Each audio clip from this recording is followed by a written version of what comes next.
नमस्कार स्टूडेंट। आज मैं आप लोगों के सामने पीसीएस 2021 के लिए राज्य व्यवस्था और राष्ट्रीय आंदोलन से संबंधित कुछ महत्वपूर्ण प्रश्नों की श्रृंखला स्टार्ट कर रहा हूं, जिसमें पहले चरण में आप देखेंगे कुछ महत्वपूर्ण प्रश्नों को दिया गया जो कि परीक्षा की दृष्टि से बहुत ही महत्वपूर्ण है। पहला प्रश्न है जिसमें दो कथन है, सही और गलत हमको बताना है। प्रस्तावना संविधान का भाग नहीं है, परंतु इसके अत्यधिक महत्व प्राप्त है। संविधान की व्याख्या इसके प्रकाश में की जानी चाहिए। दूसरा कथन है, 42वें संविधान संशोधन अधिनियम 1976 द्वारा प्रस्तावना में पंथनिरपेक्ष, समाजवादी और स्वतंत्रता पद को जोड़ा गया है। तो इसमें कौन सा कथन सही है और कौन सा कथन गलत है, ये बताना है आपको। आप देख सकते, सबसे पहले ये प्रस्तावना संविधान का भाग नहीं है, इसी बात से पता चल जा रहा है कि प्रस्तावना संविधान का भाग है, तो यह कथन गलत है। दूसरा है, 42वें संविधान 1976 की बात की गई है, तो वहाँ पे पंथ निरपेक्षता, समाजवादी के साथ साथ एक अखंडता शब्द जोड़ा गया था, इसलिए यह दोनों कथन गलत होंगे। आप इसका एक्सप्लेनेशन देख लीजिए। केशवानंद भारती बनाम 1973 बहुत ही महत्वपूर्ण वाद था ये। उसके अनुसार लिया गया था कि प्रस्तावना संविधान का एक भाग है और ये बहुत ही महत्वपूर्ण भाग है, और 42वें संशोधन अधिनियम द्वारा जो जोड़ा गया था उसमें समाजवादी, पंथ निरपेक्षता और अखंडता को शामिल किया गया था।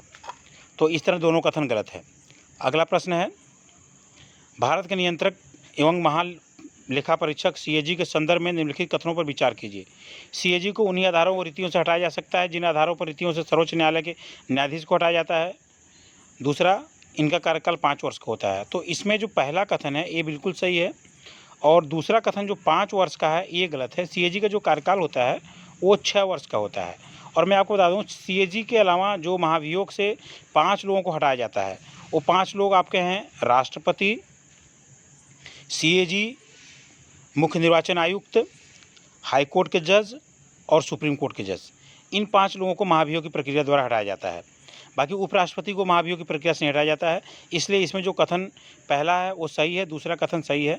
आप देख सकते हैं, इसका व्याख्या आप देख सकते हैं, वीडियो को पॉज करके वीडियो अच्छे से पढ़ सकते हैं। जो सीएजी का कार्यकाल होता है 6 वर्ष अथवा 65 वर्ष, जो पहले पूरा हो जाएगा उसमें से वही माना जाता है। अगला प्रश्न है, निम्नलिखित युग्मों में से कौन सा सुमेलित है।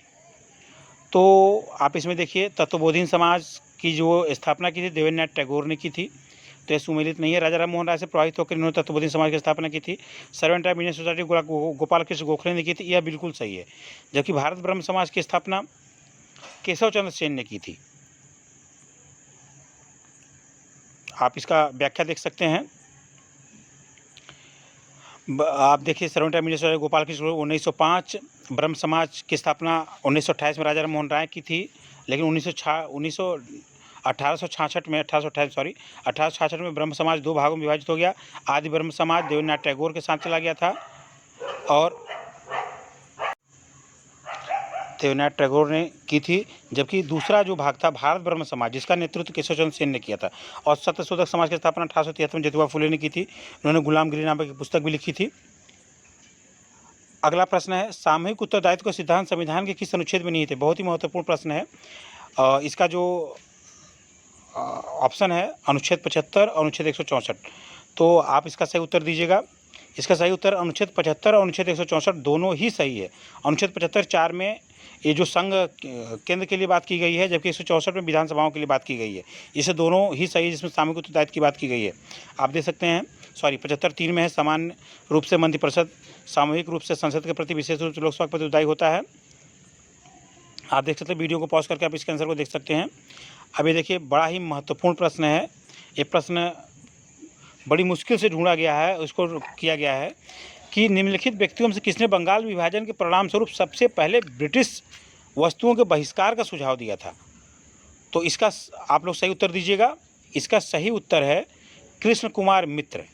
यह प्रश्न बहुत ही बेहतरीन प्रश्न है, आप इसको देखिएगा। दोस्तों, मैं सारे सब्जेक्ट की जो महत्वपूर्ण प्रश्नों के एक पीसीएस 2021 को ध्यान में रख करके एक महत्वपूर्ण प्रश्नों की श्रृंखला स्टार्ट कर रहा हूँ, जो कि आरओ के लिए भी बहुत ही महत्वपूर्ण होगा। आप चैनल पर बने रहिए। जो लोग नए हैं, चैनल को सब्सक्राइब करिएगा, वीडियो को लाइक और शेयर जरूर करिएगा। आप लोगों का समर्थन ही मुझे एक मोटिवेशन देगा, जिससे मैं आगे अन्य महत्वपूर्ण प्रश्नों की श्रृंखला आपके लिए लाऊं। धन्यवाद दोस्तों।